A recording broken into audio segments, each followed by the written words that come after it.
Assalamualaikum, anda sedang menonton Sekilas Fakta 13 Mei 2022 bersama dengan saya Nusyah Mama Amin.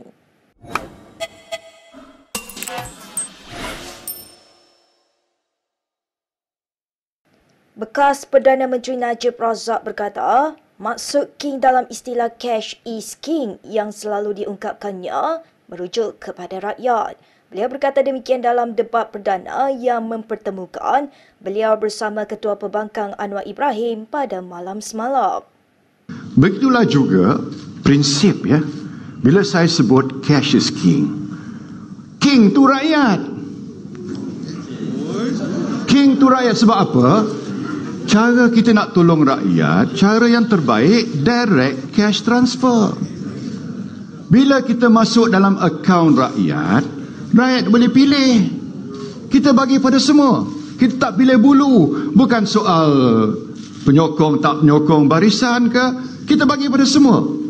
Najib meletakkan unjuran jika hasil 30 bilion ringgit yang dapat dijana menerusi cukai barangan dan perkhidmatan GST tidak dimasukkan, kerajaan memiliki lebihan dana untuk membantu rakyat ketika negara berdepan kesusahan.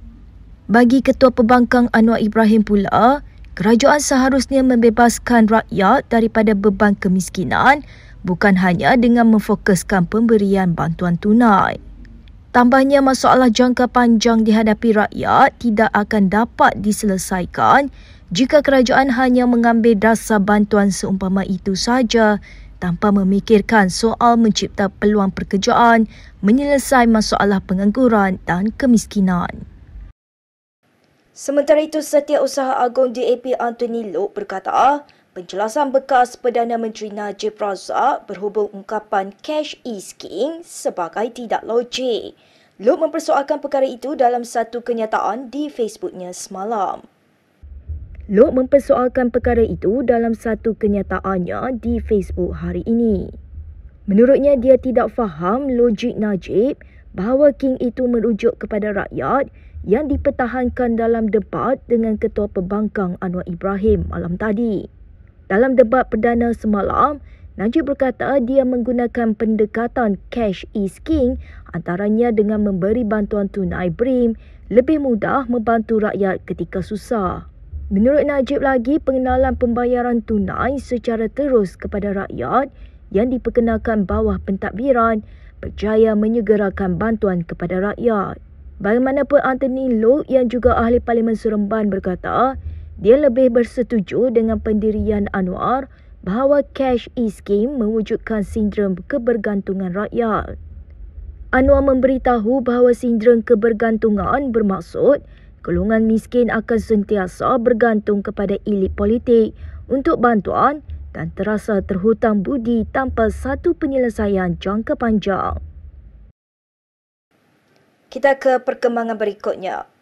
Negara sepatutnya mengutamakan peningkatan ekonomi dengan menambah pelaburan negara yang memberi manfaat kepada rakyat. Bekas Perdana Menteri Najib Razak menggunakan analogi bahawa ekonomi negara seperti sebuah kek, iaitu kerajaan harus membesarkan kek sebelum kek itu diagihkan kepada rakyat. Bila kek tu lagi besar, kita boleh irih-irih kek itu, potong-potong kek itu, bagi kepada rakyat.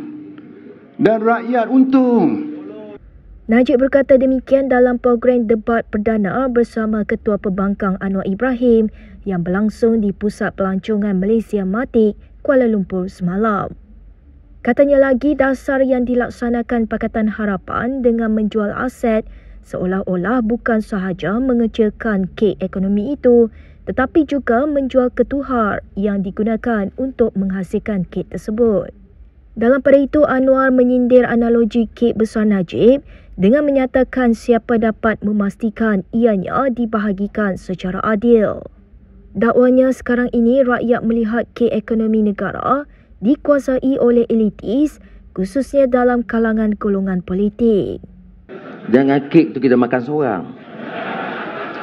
Kek, kalau kita besarkan, siapa yang nak tentukan pembahagian itu adil?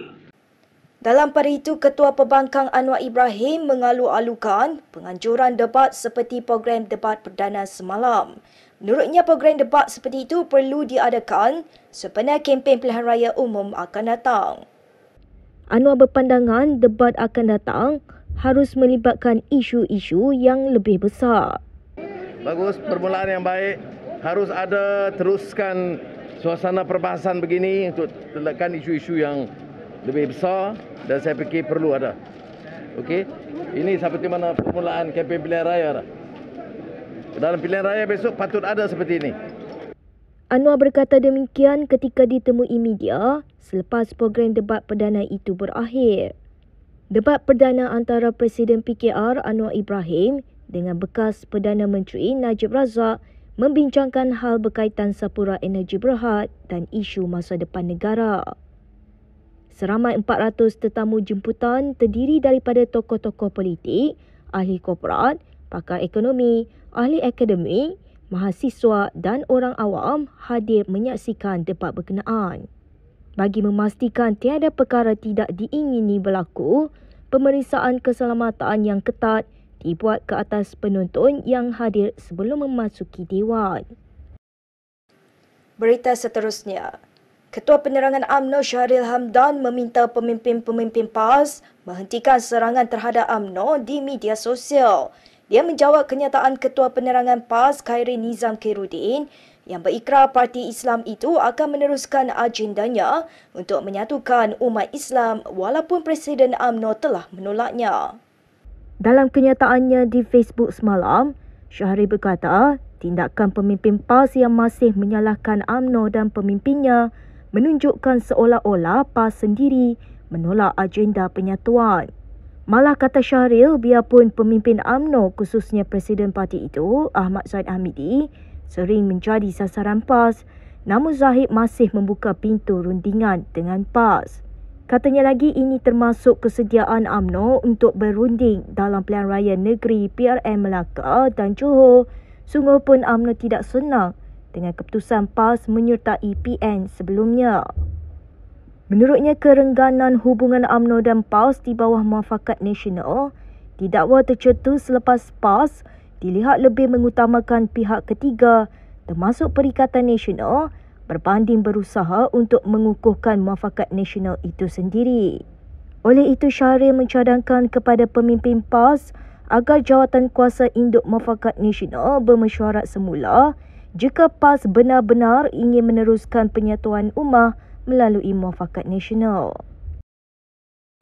Perdana Menteri Ismail Sabri Yaakob bertemu Presiden Amerika Syarikat Joe Biden dan pemimpin ASEAN di White House semalam. Presiden Biden mengadakan pertemuan dengan para pemimpin ASEAN untuk sidang kemuncak khas ASEAN AS selama 2 hari bermula Khamis. Ismail Sabri menyertai Biden dan pemimpin ASEAN untuk bergambar berkumpulan di pekarangan White House. Mereka kemudiannya menghadiri majlis makan malam yang dihoskan Presiden Biden di White House. Sidang kemuncak khas dengan pemimpin negara Asia Tenggara itu kali kedua dianjurkan oleh Presiden AS di negara ini. Pemimpin ASEAN lain yang menghadiri pertemuan kali ini ialah Sultan Brunei Sultan Hassanal Bolkiah, Presiden Indonesia Joko Widodo, Perdana Menteri Singapura Lee Hsien Loong dan Perdana Menteri Kemboja. Perdana Menteri Thailand, Perdana Menteri Vietnam dan Perdana Menteri Laos juga menghadirinya. Sebelum ini dilaporkan bahawa pentadbiran Biden menetapkan sebagai keutamaan untuk menjadi rakan yang kukuh dan boleh dipercayai di Asia Tenggara. Baik, berikut beberapa lagi ringkasan berita untuk hari ini.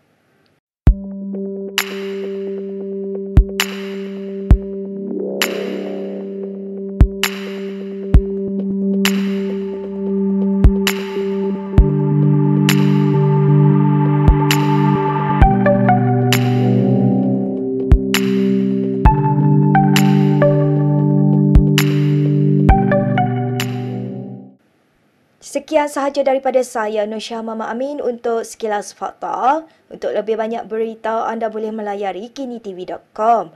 Anda juga boleh mengikuti kami di Instagram, Twitter, YouTube dan Facebook. Salam hormat dan selamat berhujung minggu.